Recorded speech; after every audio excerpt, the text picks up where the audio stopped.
watching the Olympics, 1984 Olympics, and my heroes were Edwin Moses, Daley Thompson, Seb Coe, and these guys, and seeing just the whole celebration of sport, and it was just absolutely amazing. And I tell this story, I used to, I watched the Olympics on a black and white TV at home in East London, and I remember when the 100 metres used to start, I'd close my eyes and I'd be on the sofa and I'd be pumping my arms, imagining that I was part of the 100 metres. And the 200 metres would start, I'd do exactly the same. 400 metres. By the time we got to 10,000 metres, I was absolutely knackered. Because I did all the heats as well. My mum would come in the room and say, what are you doing? Are you crazy?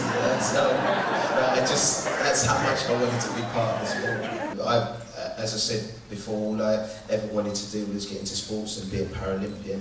Yeah, that's, it's something I never ever expected to happen. A little documentary about a wheelchair basketball player, and this guy came and met me in Wanstead Sports Centre, and we made a film. It was really cool. He took it back to his director, and he was working for a TV channel called Channel 1. It was a cable channel back then. His director looked at it and said, well, I'm not quite sure if wheelchair basketball will work on TV. I'm not sure if people will dig it. And he said to me, Ad, I really enjoyed working with you, but I'm not sure if we're going to get this on TV, but we'll keep in contact. Later that year, I got asked to play professionally in Zaragoza in Spain, which was absolutely amazing. I phoned this guy up, Jonathan Frisbee, and I said to him, look, I'm going to Spain, so we won't be able to do any work together. And he said to me, no, that's brilliant. He came around my house with a video camera, taught me how to use the camera, and he said, film absolutely everything. When you're in Spain, when you come back at Christmas, film some more.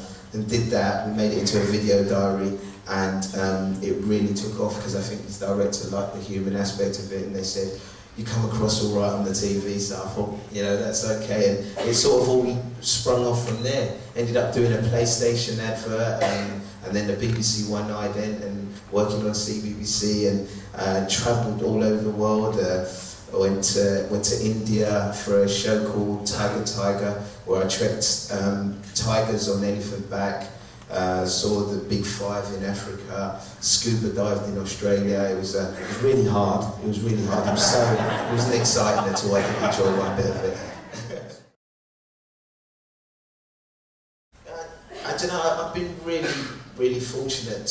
I think from the upbringing I had with my parents, I realised how fortunate I was, how lucky I was. I went back last year to Nigeria, where I was born for the first time in 30 years, and I saw my parents' home village. It was a tiny village, hardly any electricity, and I just saw where they came from. I saw how fortunate I was, and how much of a sacrifice they must have made to be able to bring me over here.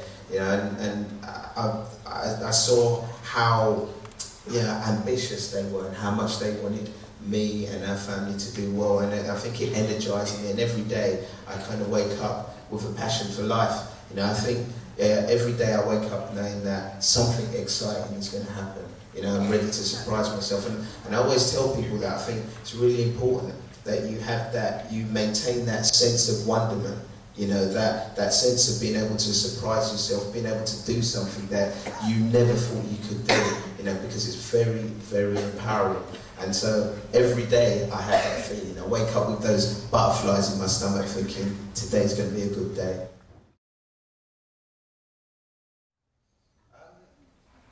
I think to succeed in anything, you have to have passion. And you have to have desire, you have to have a vision, and a dream, and you have to have that self-belief, and that's the really important thing. Having that belief in yourself, no matter what anybody tells you, where anybody tries to take you, you have to believe in yourself first and foremost, because if you don't, nobody else will do. And I think if you exude positivity, if you have that positive air about you, you'll attract other positive people around you. And for me, one of the things with my sport, with basketball, is I was so passionate about it. I loved it. If there were some guys outside now playing basketball, yeah, I would be so distracted, I'd have to take my suit off and go out there and play basketball right now, because I was just passionate about it. And I think that's really important. You've got to love what you do, whatever it is. It doesn't have to be sport, music, you know, whether you want to be a biochemist, whatever. First and foremost, enjoy it. You know, forget about, I think a lot of people can get wrapped up in making loads of money and being totally successful. I think that will come if you're first and foremost passionate and enjoy what you do. Ladies and gentlemen, Ade Adepitan.